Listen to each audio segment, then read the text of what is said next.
En seulement 4 ans, je suis devenue responsable financier. Grâce à ma capacité à analyser des situations complexes et à créer des reportings optimisés et structurés pour les entrepreneurs ou les sociétés. Depuis 2017, j'ai eu la chance de travailler pour différentes sociétés allant de la start-up à l'entreprise de taille intermédiaire et de créer plusieurs reportings allant du reporting financier, de mesures de rentabilité à par exemple des reportings qui mesurent le temps qu'on passe à faire certaines activités. Dans la vidéo du jour, je vais te présenter un programme en 7 jours afin que tu puisses réaliser un budget de A à Z en n'oubliant aucune étape. Et reste bien jusqu'à la fin parce que je vais te proposer un bonus qui va pouvoir t'aider dans cette réalisation. Donc dans cette vidéo, nous allons aborder 7 jours pour réaliser un budget. Donc ça va commencer par une phase de préparation, ensuite on va partir sur des estimations, la création du budget, la mise en place. On va ensuite aller sur une phase d'analyse et d'optimisation et enfin terminer sur une revue du budget et la préparation pour le futur.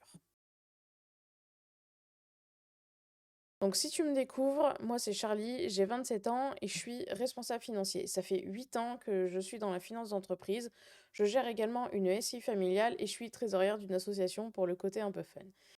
Il y a quelques mois, j'ai décidé de me lancer dans l'entrepreneuriat afin d'accompagner les entrepreneurs qui avaient des difficultés à gérer leurs finances pour les aider à créer des reportings afin qu'ils aient des données concrètes et précises pour pouvoir prendre des décisions éclairées. On va commencer par le jour 1. Le jour 1, c'est la phase de préparation et d'évaluation. L'idée de ce jour 1, c'est de réaliser une sorte d'audit de ta situation financière actuelle. Donc déjà, pour commencer, qu'est-ce qu'un budget? Donc c'est un plan financier qui prévoit les revenus et les dépenses de ton entreprise. Et ça sert à quoi? Surtout à anticiper tes besoins sur une période donnée, principalement une année, et après on peut aller plus loin avec des plans à 1 an, 2 ans, 3 ans, etc. pour avoir une vision moyen-long terme. La première étape, c'est de rassembler l'intégralité de tes documents financiers. Donc ça peut être des comptes de résultats, des bilans, des relevés bancaires. Si tu es en société, bilan, compte de résultats, ton comptable pourra te les fournir. Si tu es plutôt en micro-entreprise, prends les relevés bancaires de ton compte bancaire de ta micro-entreprise. Ensuite, l'étape 2, ça va être l'analyse des dépenses et des revenus. Donc, quels sont tes principaux postes de dépenses et quels sont tes revenus récurrents? Donc mon conseil, c'est de prendre, tes relevés bancaires parce que c'est là-dessus où tu vas avoir les paiements qu'ont effectués tes clients et ce que tu as payé à tes fournisseurs. Donc ça va être beaucoup plus simple de retrouver quelles sont tes dépenses, récurrentes. Ce premier jour, c'est une préparation et une bonne préparation, c'est la clé pour démarrer sur de bonnes bases. Donc ne néglige pas ce premier jour parce que si tu rassembles l'intégralité de ces documents, tu verras que les jours suivants seront beaucoup plus faciles, à faire.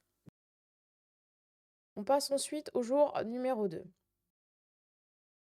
Donc l'objectif de ce deuxième jour, c'est d'organiser toutes tes dépenses et tes revenus en catégories claires. L'idée, ça va être de reprendre ton compte de résultat, en fait, ou ton relevé bancaire, et de lister tout ce que tu as dépensé et les classifier dans des catégories.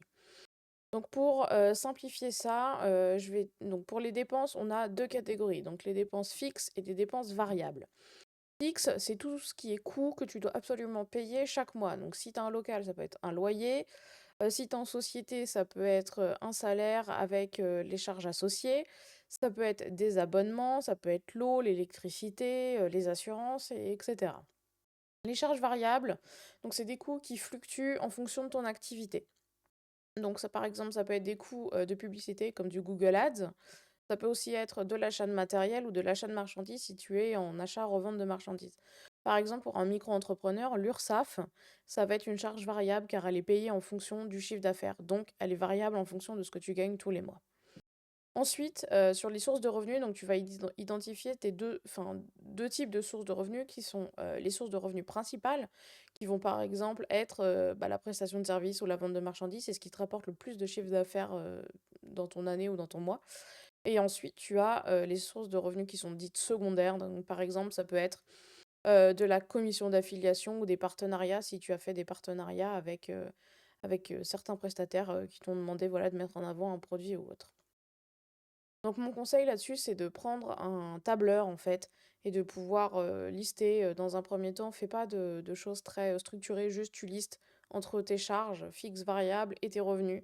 Qu'est-ce que tu as et qu'est-ce qui est passé sur tes relevés bancaires, en fait, au cours, des années précédentes, si tu as cette possibilité. Si tu n'as pas, d'historique, tu le fais comme tu le penses et tu essayes de voir tout ce dont tu as besoin. Donc tu listes tout ce dont tu as besoin. Donc l'important, c'est de rassembler, un maximum d'informations, en fait, parce que plus tu vas avoir d'informations, plus ton budget, il va être, précis. Si tu as des doutes, en fait, sur, toute cette partie, de comment, classer tes charges, comment retrouver tes charges et cetera, tu peux, rejoindre ma communauté privée, Master Budget. En fait et dessus, tu peux me poser, toutes les questions, que tu veux et je serai ravie de pouvoir te répondre. Je publie aussi, des astuces que tu ne retrouveras pas, ici sur YouTube ou sur Instagram. Voilà, donc tu pourras vraiment me poser tes questions et avoir des réponses, privilégiées et aussi avoir, de l'aide de la communauté, bien que je me prends toujours un point d'honneur à répondre aux questions pour que vous ayez vraiment, des informations qui soient précises et vraiment, liées, à votre cas. Ensuite, nous passons au jour numéro 3. Donc le jour numéro 3, c'est là où on va passer à l'estimation de nos revenus et aux dépenses. Là, l'objectif, c'est de prévoir l'avenir. En gros, c'est d'avoir une boule de cristal et de savoir ce qui va se passer dans l'année qui va suivre. Donc comment tu fais ça? Pour tes revenus, bah, tu te bases déjà par exemple sur ton historique. Si tu as eu des activités les années précédentes, tu peux reprendre comme base ce que tu as fait. Ensuite, la seconde option, c'est, enfin, c'est même pas une option d'ailleurs, c'est vraiment, il faut que tu te bases sur les prévisions de marché. C'est-à-dire qu'il faut que tu saches ton activité, quelle est son évolution et quel pourcentage tu peux espérer augmenter, ton chiffre d'affaires l'année prochaine. Suivant les marchés, c'est très variable. Par exemple, une industrie, on dit 5 entre 5 et 10. Sur internet et l'évolution, par exemple, du business en ligne, ça peut être du 100 d'une année sur l'autre. Donc c'est vraiment très important de récolter des données en fonction de ton activité. Et si ton entreprise, tu sais pertinemment qu'elle est en croissance, il faut que tu arrives à anticiper cette hausse en ayant une idée de comment tu vas faire évoluer ton entreprise. Et cette hausse est aussi euh, liée au fait de comment tu vas investir pour faire évoluer ta société. Tout ça est très lié, donc il faut que vraiment que tu poses les choses et que tu mettes en avant tout ce que tu souhaites faire pour ta société. Ensuite, on va évaluer les dépenses. Donc pour ça, on va toujours les répartir sur nos deux phases, donc fixe et variable. On va rajouter les charges exceptionnelles, en fait les investissements.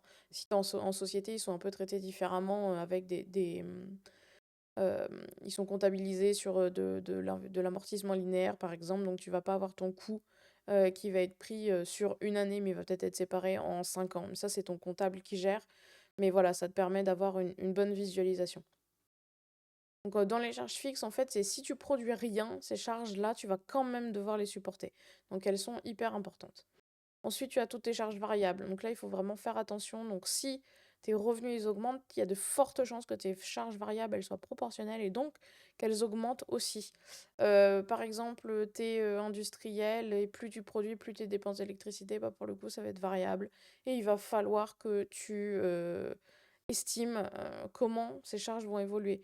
Si tu fais de l'achat-revente de marchandises, bah, plus tu vends, plus tu vas devoir acheter. Et c'est pareil, il faut que tu sois capable de mesurer ces charges variables. Ensuite, en exceptionnel, bah, c'est tes investissements, des ordinateurs, du nouveau matériel, etc. Mon conseil, c'est de surtout, il ne faut pas que tu oublies de ajouter une marge pour les imprévus. En fait, les imprévus, c'est vraiment ce qui peut plomber ton budget. Donc, il faut toujours que tu prévois la marge de au cas où, finalement. Et c'est ça qui va être important et qui va pouvoir te sauver si tu as des galères un peu en cours de l'année. Donc il faut vraiment que tu prennes le temps de faire cette étape et de commencer à établir un budget solide en listant vraiment tous tes revenus et tes dépenses par catégorie. Donc tu t'en doutes, je vais pas te laisser comme ça. Je t'ai préparé un petit bonus. En fait, c'est un fichier Excel sur lequel tu peux lister toutes tes catégories, en fait, charges fixes, charges variables, ton chiffre d'affaires, etc. Donc tu peux le mettre en, tu verras dans le fichier, tu as une petite vidéo d'explication, évidemment, tu as le lien dans la description et tu vas pouvoir le faire en annuel, en mensuel. Voilà, peux regarder ça et commencer à lister dans la première page pour pouvoir te simplifier un peu la vie. Ensuite, on passe au jour numéro 4. Donc le jour numéro 4, il est là, on va commencer en fait à assembler toutes les pièces du puzzle et à créer ton budget prévisionnel. Donc pour ça, tu reprends le fichier Excel que je t'ai mis voilà, dans la description et puis tu vas pouvoir lister. Donc l'idée, c'est de développer ton budget. Donc tu as deux choix. Soit tu te dis, je veux en annuel, ça permet d'avoir une vision globale, tu gagnes du temps parce que tu n'as pas tous les mois à faire, mais tu n'as aucun détail. Mon conseil, c'est vraiment de le faire en mensuel. Donc ça te permet d'anticiper si tu as des périodes creuses ou des pics d'activité et d'avoir une vision un peu plus détaillée de ton cash flow au cours de l'année. Tu verras dans le fichier que tu peux télécharger, tu peux chaque mois venir mettre en fait toutes tes dépenses et ton chiffre d'affaires et ensuite avoir une balance entre ton réel et ton budget sur le mois qui ensuite est récapitulé en fait en année et ça te permet d'avoir vraiment une vision très globale. L'important, c'est de vérifier ta cohérence de données.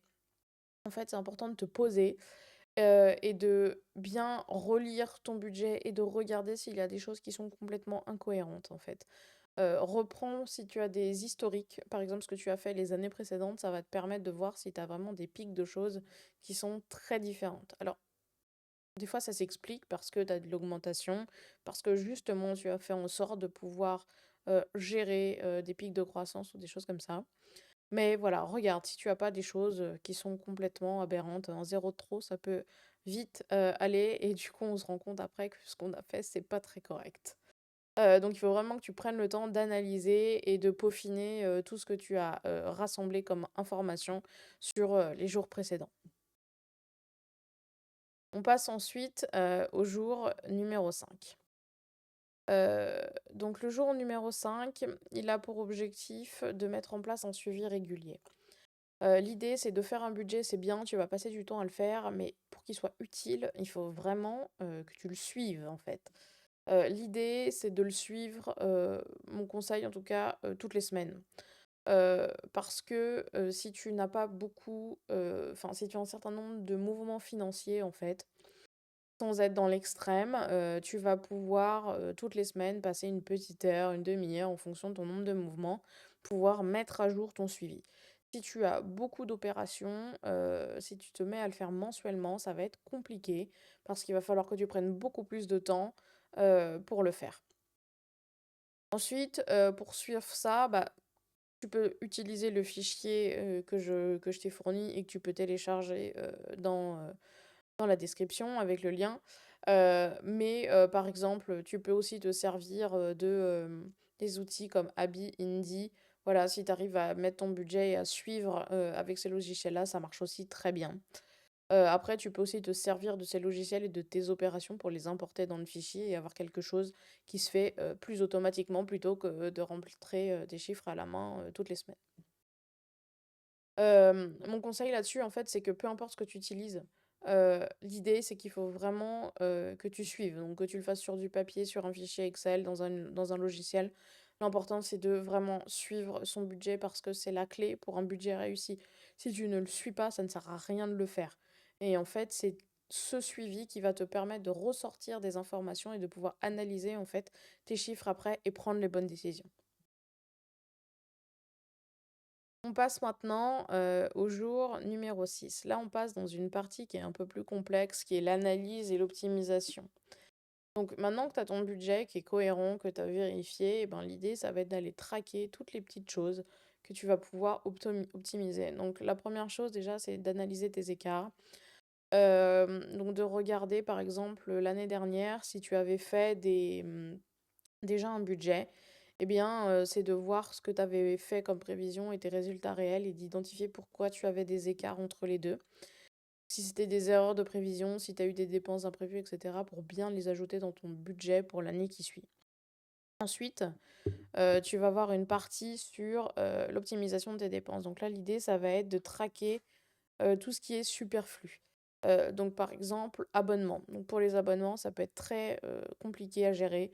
Donc mon conseil, c'est de faire un petit point tous les 3 mois, en fait, pour suivre tous les abonnements que tu as et qui passent sur ton compte bancaire et de te demander si c'est des abonnements qui te sont utiles ou non. S'ils ne te sont pas utiles, tu les coupes et tu les reprendras que quand tu en auras besoin. Ensuite, tu peux, par exemple, négocier tes délais de paiement avec tes fournisseurs. En général, ça peut être 45 jours, 60 jours, etc. Donc, si tu arrives à gagner un peu de temps, ça peut soulager un peu ta trésorerie. Et enfin, ça va être de détecter tout ce qui est dépenses superflues. Donc, tout ce que tu as dépensé, mais qui peuvent être en fait retirés, qui ne sont pas indispensables à la vie de ta société. L'idée, c'est que tu dois pouvoir augmenter ta rentabilité, mais pour ça, ton chiffre d'affaires augmente, tes charges techniques, celles qui te sont indispensables, augmentent. C'est pas pour autant qu'il y a des charges superflues qui doivent venir s'ajouter. Parce que plus elles s'ajoutent, moins ta rentabilité est bonne. Après, il faut voir comment tu veux gérer ta société, mais des fois, il y a peut-être des petits ajustements à faire justement pour que tout ça fonctionne correctement. Suivant tes objectifs, il faut vraiment que tu sois flexible et que tu adaptes ton budget au fur et à mesure de l'année. C'est super important pour que tu puisses adapter ton budget. Si jamais tu as eu un gros pic d'activité et que tu as ta croissance qui est partie littéralement un mois et que tu sais que ça va continuer comme ça mais que tu ne l'avais pas prévu dans ton budget, eh ben, il faut que tu sois flexible pour pouvoir ajuster ton budget et justement refaire tout cet exercice pour arriver à des prévisions qui soient le plus justes possible. Mon conseil, c'est de faire des ajustements au cours, en fait. Tout le temps, dès que tu vois quelque chose qui va pas, tu ajustes. Pour pouvoir avoir à la fin quelque chose qui soit complètement cohérent. L'objectif, c'est d'optimiser tes finances et en fait d'améliorer ta rentabilité. Plus tu suis, plus tu vas réussir à comprendre ce que tu fais et à optimiser ta rentabilité et ce qui se passe dans ton entreprise. On en arrive au dernier jour de ce défi. Donc, ce dernier jour, c'est la revue et la préparation pour l'avenir. Donc, c'est revue complète de ton budget. Donc, c'est là, tu vas revoir une dernière fois tout ce que tu as fait et si tous tes chiffres sont cohérents. Revérifier la cohérence de tes objectifs à court et moyen long terme, si ce que tu as budgété correspond à ce que tu veux faire. Et ensuite, tu vas aussi planifier surtout tes futures revues. C'est-à-dire que par exemple, tous les 3 mois, tu vas mettre des points dans ton calendrier pour te dire, bah, pendant 1 heure, voilà, je regarde mon budget, je refais mes prévisions et je regarde si tout colle pour tout bien mettre à jour. Et ça, c'est super important. Et toutes les semaines, tu te mets un point pour faire ton suivi régulier. Parce que sans ça, tu y arriveras pas. Il faut vraiment que tu suives régulièrement ton budget pour qu'il te soit complètement utile.